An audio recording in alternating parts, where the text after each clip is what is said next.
Then you've St Margaret coming along, and in 1072 she built onto their church.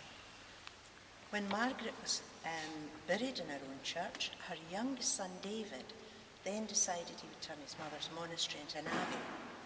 So he decided to demolish his mother's church and build the Grand Abbey over the top. And the only part of the abbey that remains today is actually the nave, the poor man's end of the church, if you like. That was down to the Reformation. In 1560, churches in Scotland were changing religion.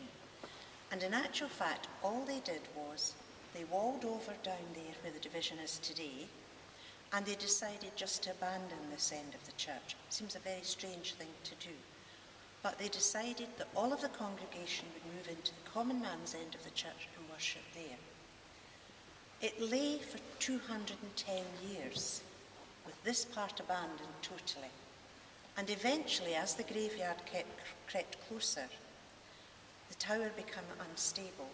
And when the tower came down, it demolished everything underneath it. It lay like that for another 100 years. And then the town had grown up. It had grown bigger and bigger, and the nave was no longer big enough. So they then had to look to this end of the church again. They cleared the rubble away from there, and they built on the floor of the 12th century church. So under the wooden floor here is the stone flagstones that you would have down the side aisles in the older part. When they cleared the church here, they discovered a tomb.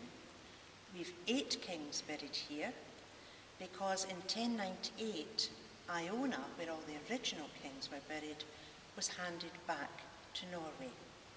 And you have a point where no more Scottish kings could be buried on Iona. So they had to look for another royal sepulchre. And because Malcolm III of Scotland was king here, this became the royal sepulchre. We've got 8 kings buried here, but one of the most important kings we have here is this one, Robert the Bruce. Robert the Bruce is buried where he was, but in the 12th century floor, and they quite literally built this church round about him. But they decided, when they went to build this, that they would open a tomb to find out which king was here. And when they opened the tomb, they discovered inside remnants of an oak coffin, remnants of cloth of gold, and a body embalmed in lead, just as the Egyptians would have done with bandages, only with very fine lead.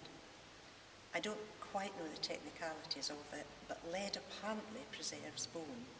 And other than a part of the binding at the foot, the actual skeleton is complete. It measures 5'11". 5'11" makes Robert the Bruce roughly 6 feet, or 6'1". Scots at that time, the average height would have been about 5 feet. So even in those days, I would have been quite tall.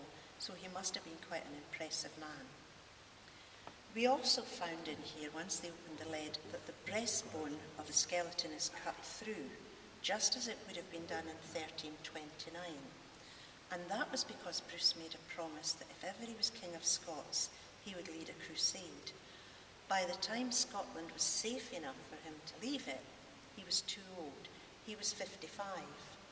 55 then is the equivalent of roughly 84 today.